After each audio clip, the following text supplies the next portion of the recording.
Hello, welcome back. We are together again, me and my daughter Ava. And she had an amazing idea of changing up the format a little bit today and how we're going to do things here. So, Ava, I'm going to kick it off and let you lead. Yeah, we were actually thinking that this would have been a great episode to release on Mother's Day, but we're a little late on that. And we weren't even together on Mother's Day, were we? No, I don't Where think was so. I? Oh, I was with Nana and both your Nanas. Right, Yeah. right, in the Bahamas. So we're going to just do it now. We were sitting here trying to think of what we wanted to talk about today, and then we were like, let's just film it another day. Like, we're not in the mindset or the space. We don't have anything that we really, really want to talk about.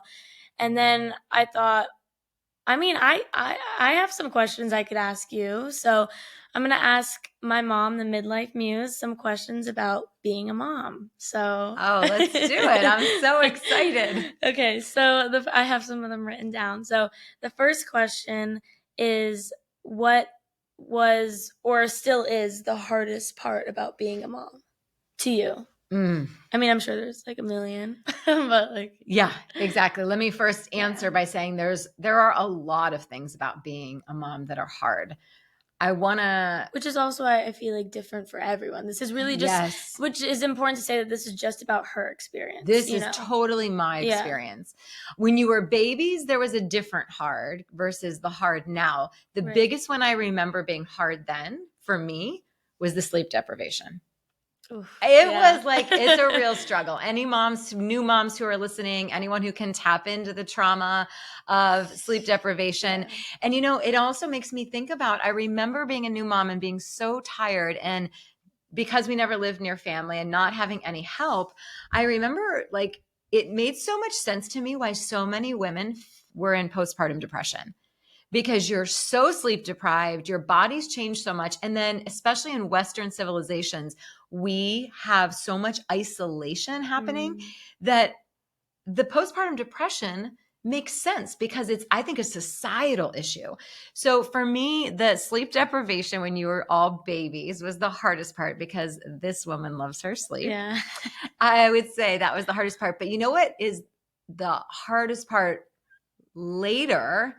Probably, for all of the years, when watching your kids be in the world and have hard, unexplainable things happen to them that are part of life, because grief and loss and mistakes are all part of life.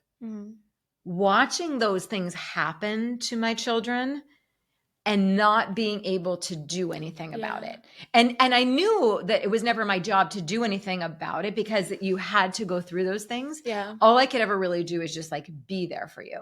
But there's this like helplessness almost, because I think there's something fundamental in a parent, at least I can speak for myself, where you want to take the pain away.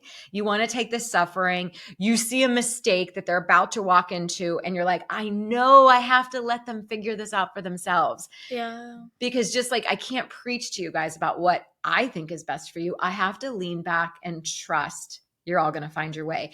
And when I was really struggling with that, when you were all like learning to drive out in the world, there were so many times. Yes, it was so scary. I remember saying to Dad at one point, I don't know how I'm going to survive these years, because I had worry about you all being in the world for all kinds of reasons.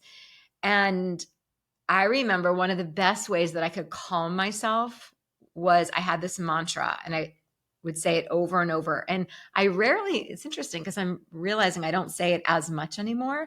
And maybe I'm not saying it as much because there's so much evidence that you're all finding your way. Yeah. But I used to say, I'd take a couple of deep breaths and I would say to myself, every one of my children is on their own spiritual path that I cannot interfere with.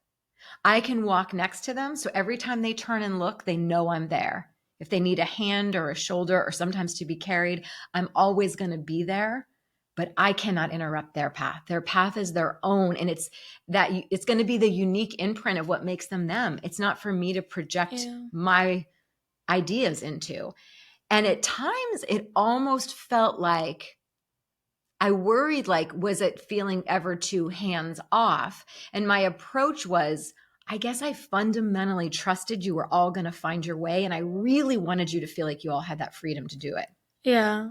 Because I feel like, I mean, I definitely think I would never say you were hands off. I definitely would never say that. But I do think it's important then because, like, for example, you would maybe put us into certain things when we were younger, like dance or sports or whatever. But if we didn't like it, you didn't force us to be in it. Never. Like, you would definitely, I mean, you weren't just like quit right then and there, Right. but because that doesn't teach anything either. But you allowed us to all make choices about our life in every way, as long as you knew it was like good intentions and like we were good people and it was hopefully going to lead us in the right direction. Like, we were able to make those decisions. So now what I do with my life, like why I love acting and singing, is because I love acting and singing. Yes. And because, like, Jax, for example, like everything that he does, everything he does at school, everything with animals is because he loves it. Yes. And like everybody, all of our siblings, like, do what they want to do because maybe you push them to get there, but like you allow them to decide if they want to stay there or if they didn't.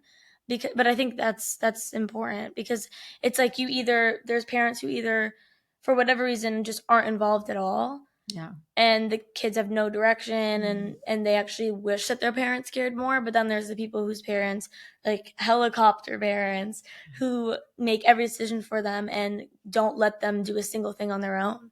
So I think it's so important to have like a balance, like you said, to let them go on their own path. But we know that you're always there and for support, and that's important. Like, it's so important to have a balance. And I feel like you figured that out really well. Thank you, honey. Thank you so much. There are times that I felt like the doubt creep in. Should I jump in more here? And I would breathe. And that was literally the mantra that got me through probably a good 10 years of being a mom. Yeah, that's something that I honestly already sometimes worry about. Like, I don't know. I mean, I worry all the time about the people I care about and their safety and my own safety. Like, it's just, I feel like especially in the world we live in today with like the insane amount of violence, but even just like in any scenario, car accidents, like drinking and like anything like that stresses me out. Oh, yeah. So as a mom, it's like I can't even, because you want, like you said, you want to let us do our own thing, and you want to like be a little more chill and like let us, go out. Like, all of our friends are going out. Like, that's a normal stage to go through. Absolutely. And I mean, we're all still like in that. But yeah, I mean, that's hard. That's really hard. It is. It's a big act and practice of surrender. Yeah. Motherhood, parenting is the greatest act of surrender. Like, surrendering to this thing of like, I don't really know what I'm doing. I really have no control in the end. And it just kept bringing me back to, you have to surrender and trust. And I remember a couple of times, particularly like with one of your brothers, who definitely is most of these gray hairs on this head. Yeah. There were times where when he and I would be in a struggle around something, I remember one time in particular, he felt like I just didn't understand him, or I wasn't hearing him. And I said, "Oh no, I'm hearing you." And then I remember I broke down and started crying, and I said, and he looked at me, was shocked, because I think he thought I was going to be really upset. And I started to cry, and I said, "It's fear. What you're seeing right now is fear, because I'm afraid that I may lose you.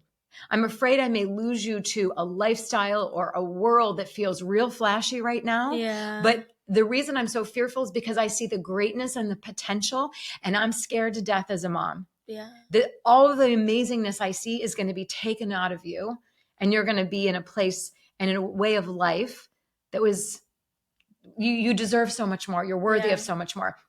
And I remember exactly where we were sitting. We had that conversation, and he got up and came over and hugged me.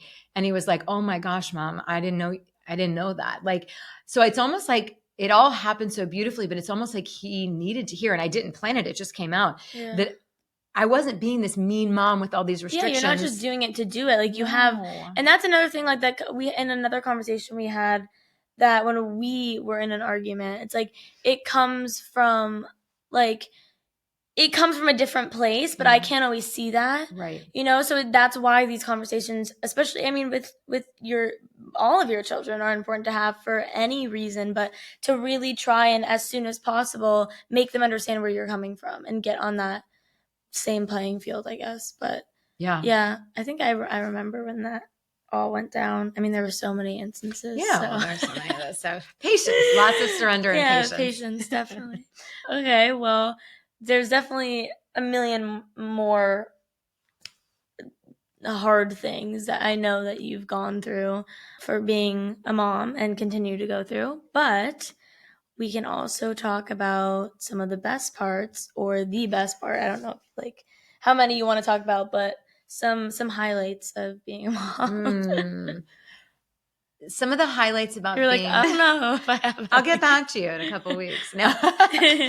Some of the highlights about being a mom, I would say, is I truly didn't know that my heart was capable of this kind of a love. Like, obviously, you know, you love your family, you love the partner that you marry, at least hopefully, or, you know, some people start having children with it. You don't need to obviously be married, but I just didn't know that I was capable of a love that was so... It's an extension of me. It would be like me having 4 more arms or 4 more legs. Like it's part of me. Yeah. But I also want to clarify and say, like, this is probably, again, going back to one of the hardest parts. It's a love so profound and unexplainable. And yet you have to trust that love is also going to find its way and do its thing, because it's like, I want to take it and like wrap it up and hold on to it forever and protect it and shield it and put it in bubble wrap. Yeah. And to feel that kind of love and it's and truly, like, we talk about unconditional love, but I hadn't ever experienced that until I had a child.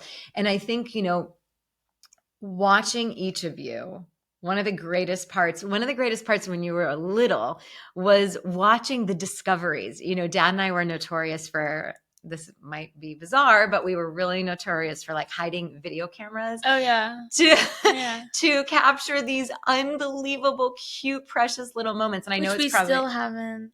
Well, we have them. We have to get them updated. This has been a thing for for years. I'm like, so just my one Christmas gift, can we just get all those videos and things, like, so we can watch them? And there's, where are they? Sitting in the garage? This Christmas it's happening. Okay. You heard me. This Christmas it's happening. All right, hold her to it, please. Yeah, January 26th. You can check in and January see if I did. 26th? Oh, sorry, December. See, I gotta... it's not happening. No, December 26th. It's happening. I promise. We'll see. It's going to happen on the 25th. We'll do an episode, and we will, and it will, whatever it's about. I'm just at the beginning. It's just going to be, and we're going to show some of the videos of you as the school teacher and as the mermaid. Oh my God! Yeah, no, maybe not. But we had this thing with like hiding the video camera somewhere, and I mean, I know parents with their phones, they're capturing like all the moments now. But at that point, there were no phones. It was just the camcorder. Yeah, the camcorder. So we'd have to like camouflage it in between some teddy bears or something. And we never saw it until I did. Until you did. And then we were ruined. But those moments, and then afterwards, you would all go to bed and Dad and I would watch them and we would like cry. Like cry, laughter, and joy. And just, is this even possible? Look at the innocence. Like, look at the discovery they're having. Yeah. Listen to the conversation they're having with their toys.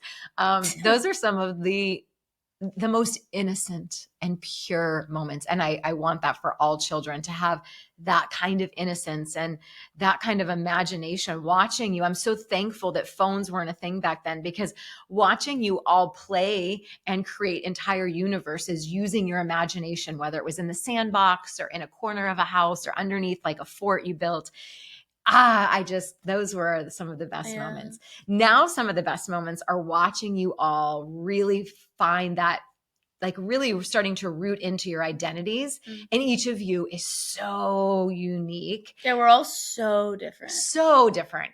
And watching, and so close, which is also incredible to me. I think right now, the greatest part is watching you all find your own individual paths and watching you find your individual relationships with each other. 100%. Like, as a mom, it's one of the most insane things to witness. I think especially at least for our family, our dynamic, like we've always been a very close family as a whole, but I felt like, I mean, for years, I mean, me and Hayden were always very close. Me and Quan were close, but Jax, my younger brother, we were close when we were little, and then it was like, it's kind of like that stage like moms and teenagers go through. It's like, no matter what, like it just wasn't working. I was like, well, we're just never gonna be close. And I remember that was heartbreaking. Yeah, it was heartbreaking. It was so sad, which I'm sure as a mom was hard for you. But thankfully, I don't even know, but it just over time and continue. I mean, honestly, giving it a break for a little bit, I think was important, because trying to force it, like when neither of us were at that right like stage, I don't know. It was just, we were just clashing all the time, and like we obviously still argue now, but I would say I'm like on a personal level now closest with Jax, and like in a way that we text pretty much every day, call a decent amount. Like we called yesterday like twice, like just like calling and talking, and it's just this, it's so nice to have that. And I'm sure like for you it's great too. I mean, you always say like that, because I already know the answer to most of these questions. Like I know that you always say, especially when all of us are together, like the siblings, or just me and Jax or me and Hayden, like you love that. Like that's everything to you, that we genuinely, like we're not just together because we have to be. Like me and Jax hang out because we want to, as siblings and as friends. And like when friendship. And like, I mean, Jax obviously isn't old enough to like go out yet. So like me and him will do our own thing. And like then me and Quan and Hayden and all of our friends will all go out together. And it's great. And it's honestly, it's pretty rare. Which I think I didn't realize either, because of the family we have. Like rare. Obviously, like I said, me and Jax had our issues and stuff when we were younger, and now we're like best friends. But overall, we were always like a close, very close family, with the conversations that we have and just like the things that we do and how we all are and how deeply we care about each other through anything. And I didn't realize how rare that is. Yeah. It's so true, Eva. When I saw the video, I think you posted it on like TikTok or something. I saw a video of the three older siblings all out like last weekend or something. I thought you were talking about the one, that trend where it was like, where you were all dancing on the steps or something. Well, yes, but I thought that you were, I thought you were talking about the one where it was like something, if I won the lottery, I wouldn't tell anyone. Oh wait, I already did. It was a picture of us in Greece. Yeah, because I was gonna do that with like a picture of me and Chris, because obviously like everyone was doing it like in a relationship, but I post so many things with him. I was like, I want to do one of my family. I posted like a picture. I loved that one so much. That was really touching. But yeah, it's so heartwarming to see all of you out and genuinely as young adults enjoying being together. Oh yeah, I love it. It's the most incredible, and it's the best. So yeah, those are some of the greatest things about being a mom. Yeah, I feel like just seeing the impact, or I guess seeing like how the years of things that you've gone through have made a positive impact, you know, because it's like being a mom is hard enough, but how upsetting would it be after all the years of trying so hard for it just to not work out as great as it has? And that happens a lot. Yeah, which is just, that's so upsetting. That happens a lot. I guess, I would say from what I hear from you is that the best part, obviously, besides the things from when we were younger, is now seeing how your hard work is paid off, and Dad's hard work is paid off, and your guys's, like everything that you guys have done has like, for the most part, been really positive and impacted us in a good way, that we're still such a close family and everything that we've been through. So, okay, next question. Yes. Back to the not so positive things. Biggest regret as a mom? Yes. The biggest regret as a mom was, and this may sound cliche, but it is really the truth now. And I actually was I think it was like 2 weeks ago, I was doing something with Dad. I can't even remember what it was. And I went to share this with him, my biggest regret, and I started crying. And Dad's natural response was to say like, but you were such an amazing mom, and you were so available to them, and you were so emotionally present. And I said, yeah, well, that may be true. I still feel I could have been there more. And I was at a time where for whatever reason, was really resistant around for most of their young childhood ever getting any kind of help. And he was traveling pretty much Monday through Friday around the world. So I was trying to be everything to everybody. And what I, looking back, have regret for now is I wish that I would have sat down. I did sit down and play quite a bit, but I wish I would have sat down more and just observed and played the silly Barbies or stayed in the pool longer or stayed at the park longer. And I do really feel like I did a lot of that. There were times I would really like let other things go, but I always struggled with the balance of like making sure everybody was eating really, really healthy and also like getting enough sleep. And so trying to balance it all. When it's all said and done, I'm really happy we had such great routine, but I wish that I played more. I wish I was, you know, that's the piece I regret because I can't go back and get those years. I can't go back and like be the student in your classroom. Because I was too worried about like I got to get dinner ready. It's okay. I had imaginary students. They were basically and and you know, maybe if I played too much, it wouldn't have allowed the imagination to expand. I mean, honestly, I can't understand that from your perspective. And I mean, there is obviously so many things I don't remember from the earlier years, obviously, but I never felt like I didn't have attention from you. And I never felt like we didn't all have attention from you.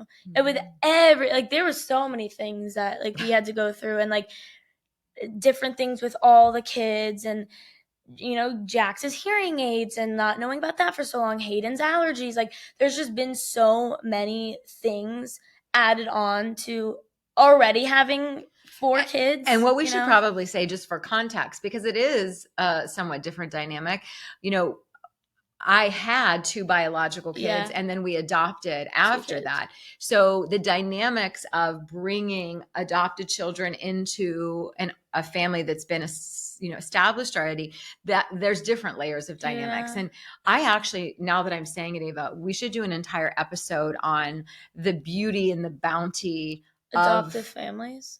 The blending of adopting and biological and what that gets to look like. God, I would love to ever do an episode where all 6 of us sat down. We need to do that. That definitely needs to happen. We're going to do that. We're going to make that happen. Even if they're going to have to tune in or something, because we probably won't all be able to be in one space.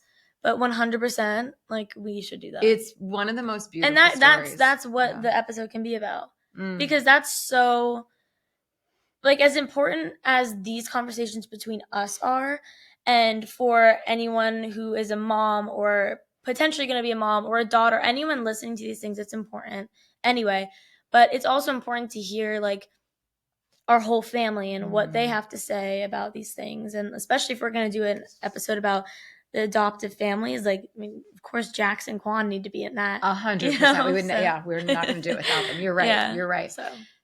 oh, yes. Thank you. That's such, we definitely need to do that. See, we were trying to think of ideas for episodes. All we need to do is just start talking, and we always think of things. And nonetheless, we have a list this long of already topics. It's more like, what are we in the energy to share? Because we want it to be authentic and not feel forced and it be And there's certain days you're not in the energy to talk about certain things. That's just the way we, Some things are too sad or heavy, or some things are just, I'm like, I'm going to get too mad talking about that right now, and I have things to do today. Yep, that's why we're doing a Q&A with Mom. What's the next question? Then anyway, we're getting off topic. Okay, so that's your biggest regret. You feel that you wish you could have just kind of been in the moment more. More, yes. Which, again, wasn't really possible for you because you were doing everything under the sun, but obviously it doesn't mean you don't feel that way, so... Yeah. But at least you know that I don't really feel that way. And I'm sure none of the other kids would say that. So that's good. What are you most... Oh, can I say something really quick to that? No. I heard somebody say something a couple years ago. Actually, it was Gila. Okay. Gila said...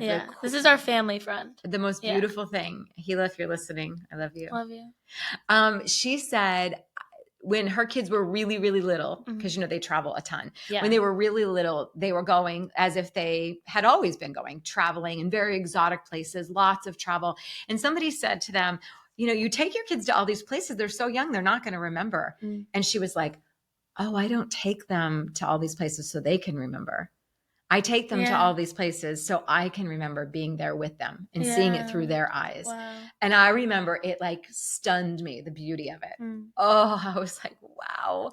You know, and of course they still do a ton of traveling, but it was like a really beautiful moment. Yeah, because it's not just for them. No. Like it's for the family and it's for the parents to experience that and know that they did that with their kids. And I've only been to, the first time I ever went to Italy in my life was with you and Hayden. We were in Rome, right? Yes. And I mean, I don't remember that. The only reason I remember is because of the picture of me and Hayden. Right? And it was like one of the most incredible experiences. And you guys don't remember it, but watching you but I mean, we're there in the moment. So like that's why it's like, even if we can't look back and remember it, like you get to remember it and you get to look back and we can see the pictures and be like, oh, like whatever. But it's for you guys. Yes. And the funniest stories of like climbing up St. Peter's Basilica with Nana and Pop. And you guys were so little, people thought we were crazy climbing all the way up there inside of this little space with two little kids. But it's still some of the best memories of Italy. It's always felt special to me, but I think there's something that feels extra special because I saw it at such a beautiful time in my life. I was a new mom. You were 18 months old and Hayden was like 3. So cute. It was just, it was so cute. Okay. I digress. So cute. Okay. So we're on the positive note. What are you most proud of as a mom? This is a really easy one to answer. I am most proud. You may not be surprised to hear this. I think, I mean, I already know what I think you would say. I'll be so curious to see if this is what you thought I was going to say. I am the most proud of starting this tradition when they were very, very little of writing letters to each other for their birthdays. So when they were like, when we just had Hayden and Ava at the time, they were 3 and 5. And I would give them a piece of construction paper and some crayons and say, okay, make a birthday picture for your brother or for your sister. And it was that simple, right? And then when they started to learn basic words, it was like, okay, do you want to write something on it? Yeah, I want to write, I like playing Legos with you. Or you're fun, or I love you, or you're fun. Right? Like so basic, so cute. And as they got older, these pictures and drawings with a couple misspelled words evolved into letters. Yeah. It is still a tradition we carry all these years later with 25-year-old, a 23-year-old, a 21-year-old, and a 17-year-old.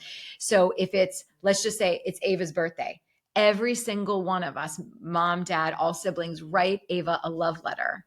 Mm-hmm. Then we gather on her birthday and we read the letter that we wrote to her out loud. Because what I wanted to do at such an early age is I wanted to teach them emotional capacity.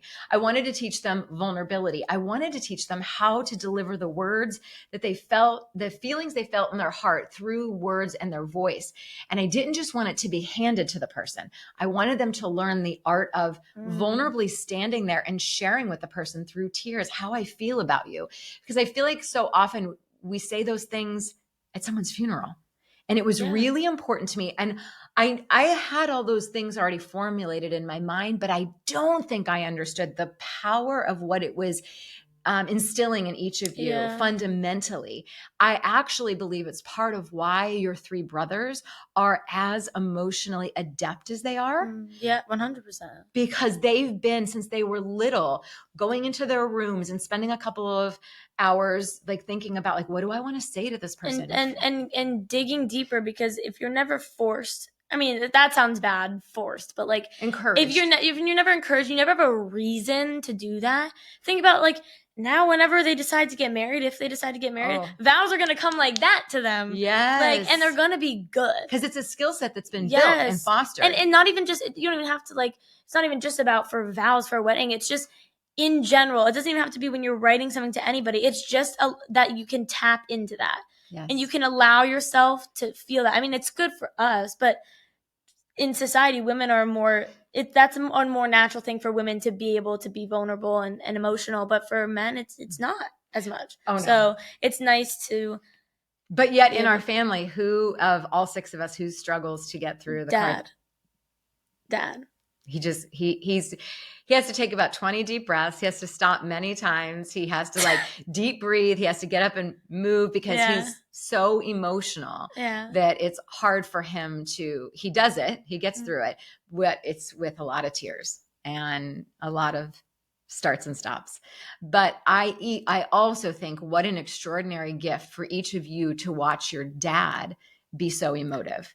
And rather than this like stoic, I've got it, like I don't show any emotion. Because that's just not realistic. Yeah, I think it's really important to be able to see that because like I said, it's not realistic to not have those emotions. Like, so he's going to be feeling them at some point, and it's good for all of us because he can let them out like with all of us, and it doesn't have to be stored, and it's unhealthy to do that. Isn't it also beautiful to see like that level of emotion? And that he actually, because on the daily, he's not that emotional. You know, he's more goofy. He's funny. He's more like short. Like it's not short in a bad way, but it's like just kind of to the point, like, you know, and that's just how he is because of what he does for a living and just like super how he type is. A. Yes. So it's nice for him and for us to be able to see that. But then also, like, for example, if he's reading me my card, and I said this when we kind of touched on this briefly in another episode, how we do this. I said, we obviously, like any family, are going to be like, you know, I love you and say that quickly, but it's nice to really have them say like genuine things about you and see, oh, this is how they really feel. And like, because you don't say those kinds of things like on a random day. Yes. So it's nice to take that time to really appreciate each other and tell them why you're proud of them and love them. And and some of the things that you guys will write in the cards, I'm like, I didn't even know that they remembered that happened, or like I didn't even know that meant so much to them. And like, that's why this is just another thing about awareness and like how far that goes and why it's so important. It is hands down the thing I'm most proud of as a mom. And I think that's part of what has sealed us all so tightly. Yeah, 100%. Because we've been speaking like this for so long to each other. I was going to say, I mean, I know that you love that you started that. And like, I know that I figured like if you were going to, I didn't know you were going to do a specific example, but if you were doing a specific example, I would probably have said that. Or, I mean, that's a good one because it kind of encapsulates us as a family. Yeah. But I was just saying, like, I was thinking you would probably say something that you've always stayed true to what you believed was best for our family.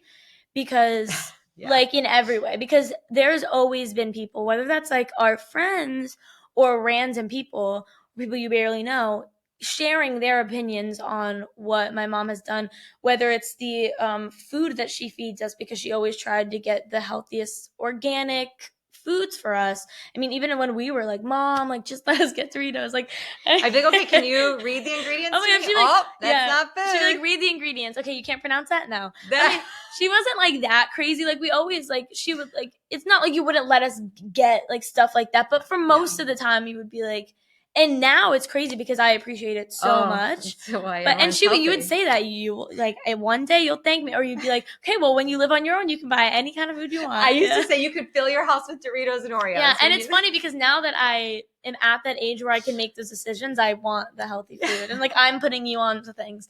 You are with your scanner. Yeah, literally with the Yuka app. If you don't know it, YUKA, get it, and it will change your life. Yeah, anyway. Yuka, we love you. Yeah, we do. Sponsor We're us. A little crazy. You should have seen us in the pantry, like, oh, should we keep this? What else do we have to keep? Literally. But whether it was with food or making decisions and helping and supporting Jax with anything with his life, adopting kids, anything with that, moving to, I was just telling this story when we went out last night, some of our friends, moving to Boston for a year when Dad stayed in Colorado because he had to for his job, moving there to find a natural way to heal Hayden's allergies. Nobody believed that was going to work, and it did. So I think like in everything, you followed your gut and you knew that you were doing what was best. And again, like, I mean, it is your first time being a mom. You don't really know, but there was this like instinctual feeling that was what was best for us in anything. And I think that was, at least looking from like what I know that you've told me and how grateful I am that you've done that, that I would say you sticking to,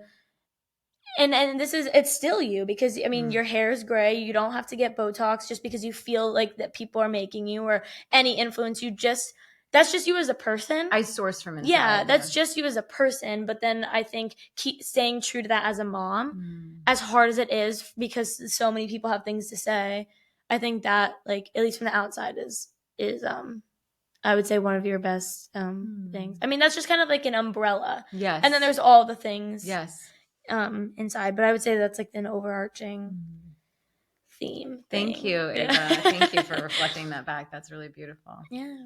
Thank you. Okay. The last, I wouldn't say question, but I guess kind of thing to close out that we wanted to say. I guess one of them would be like the surrendering. I kind of figured that was something you might bring up, but just a message to moms, but especially to new moms.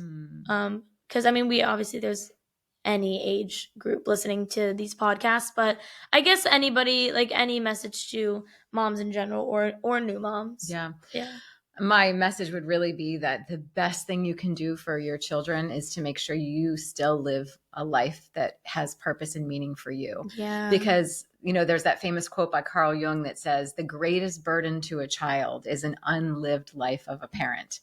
And because what I think happens is when we become parents, if our whole life stops and only becomes about the children, that's our only mode of reflection of who we are in the world or as a human, it's the only place we get love or worth. The slippery slope then becomes, as children start to individuate, which is normal and healthy in what we expect, you then start to feel like you're losing them and you glom on, or you over helicopter, or you put all the things that you wish you would have done with your life onto your child and expect them to pursue them. And you're not able to be like, I am so okay for them to individuate and discover and become their own individual, unique selves, because I have kept my own individual, unique self. Yeah. I think the big danger in our culture and the way that it is set up, it often doesn't foster the ability for moms or value the time for moms to nourish themselves.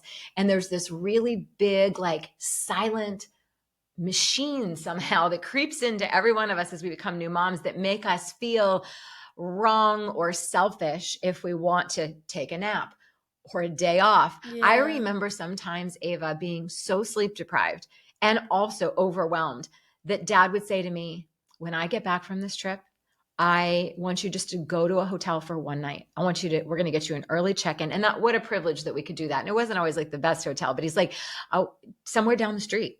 Go there as soon as you can get there, order room service, and just like relax, go to sleep at 7 p.m., wake up at 10 o'clock in the morning the next day, right? Like, take your time coming back home, like really, really just be with yourself, because he knew that I was getting absolutely no breathing space. And so I'm so happy that I took, even if it was just small moments or a couple of hours here and there, to take that time to make sure that I was still paying attention to myself, because I think that burnout and resentment start to creep in if you don't. Yeah, I was going to say, I feel like it's obviously easier said than done, because I feel like even you, I mean, I guess I didn't, again, like, there's things that you start to learn once you get older and we can have these conversations, but there was a lot where you would struggle with the fact that being a mom is everything, like, and not even because you chose that, but because, like you said, like, the way that things are set up and the way that Dad was always traveling, like, you didn't really have a choice. You didn't at that point have the job that you wanted. Now you've been able to reclaim that, but you didn't really have that. Everything was about us. So whether you want to or not, like, you're gonna start to, like, resent being a mom, because you're like, this is taking everything away from me, like, because there's like this idea, and like, it's why some people choose not to have kids, because it's like, once you have kids, like, this is how everyone, at least in my age, sees it. Once you have kids, your life's over. Like, there's often amazing for a woman, but not but not in the same way for a man or his career. That's why I think it's important, at least for me, where I'm at in my life. I mean, I'm not even married, so I'm far from, like, ever, like, at least from down my path, having kids. But I would be lying if I said I don't think about that, especially because I'm in, like, a serious relationship now. But I think what, like, I guess for me, I mean, I'm not a mom, but like a message to girls my age, or to moms who, or people who want to be a mom, like in a marriage and like have a kid with somebody, you need to pick a good person, because even as great as your relationship, you pick to be a parent with is everything. Because even your relationship with dad, as great as a guy that he is, it was still hard. Very. And he still had to come a long way. Very. So it's like, if you're starting out with a guy right now who can't even do basic things with you, good luck with kids. Like, that's what I think about all the time. Like, and I just look, and like, that's a whole nother conversation, but I just, like, sometimes I look at people who are getting married or want to have kids with people or plan on that, and I'm like, with him, he doesn't even respect you. Like, that's another thing. It's not just about having somebody who wants to have kids, because that's easy to say you want to have kids. Well, from that energy, it's like an accessory. Yeah, it's beyond that. It's like, do they actually respect you? Do they respect women? Because that's another thing we were talking about. We'll do that episode. Yeah, because that's a whole nother episode. That's a whole other episode. Like, I won't even get into that, but that's important, because if they want kids but they don't respect women, they won't respect you through pregnancy. They won't be there for you. They probably won't want to have a girl. They won't know how to, like, be a girl dad. Like, there's just so many things that it's like, you need to be putting yourself in the situation where you're in a good place with that person. Yes. Because otherwise you're just screwing yourself from the start. Absolutely. Because it's hard enough when you have a good relationship. Partnering, like, who you choose to go into parenting with, is one of the biggest decisions of your life. I find that it can almost, and as evidenced by things that we have seen in extended family, it can make or break an entire situation. And it truly, really, in the end, I think most of the damage falls upon the innocent children. So I am so thankful, circling back to that final question you asked, I'm so thankful that I had a partner that recognized me needing space to breathe and not taking it as a personal attack, or that I didn't want to be with the family, or that I didn't care. And also, when there were moments or gaps where he wasn't recognizing, I'm so thankful that I had the voice within me to say I need space. Yeah. I need a day or two. Or I just need to go to the park by myself for an hour or two.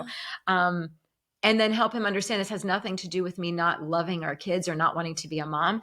I'm an individual who doesn't even have time to go to the bathroom alone. Like, I just want to have an hour to get in my car. And sometimes my big thrill, which is almost sad as well, like, and I stopped in the beginning, my big outing was going to the supermarket. And then I finally wised up enough to be like, well, that doesn't really count. That is not a nourishing time for me. While it was easier and more effective, and definitely I saved a lot more money when I went to the supermarket without all of you. Because of course you always were throwing things in the cart. I finally wised up as a more evolved mom to say, maybe I could do something that felt a little bit more fun than just going to the supermarket alone. So that would be my words to any new moms, is make sure that you are still feeding into yourself and your soul, because it's really the most beautiful gift you can give your children. Because if we use the analogy of walking around with a coffee mug and your coffee mug is empty and it's dry, when someone bumps into you, nothing's going to come out. Because it's dry, it's brittle, There's nothing you can give them. You can give them nothing because it's empty. You're exactly right. Yeah. But if it's filled with abundance and love and joy and nourishment and rest, when they bump into you, you're going to offer those same things because it's what you're already full of. Yeah. So be careful not to be contaminated with resentment. And that really just is us needing to speak up and advocate for ourselves. So yeah, and getting the time to regenerate almost and like relax. So important. And I think also it's really important to be forgiving of yourself. Like, if you know you're doing your best, you have to give yourself credit for that and grace, because like you said, you started to learn things. Like, you're not going to know how are you supposed to know? You don't know how to be a mom. You have to learn along the way. And with each child's personality and temperament requires you to parent them differently. Yeah. So that also is a really important part. But yes, I loved this conversation so much. I know that you have somewhere to be, so I want to be aware of the time. We always go over time, which is fine. It's just like a strict 30 minutes because I have to leave for something I was like 30 minutes max. But okay, 45. We did great. Okay, 45. Okay, love you. Love you. Bye. Bye.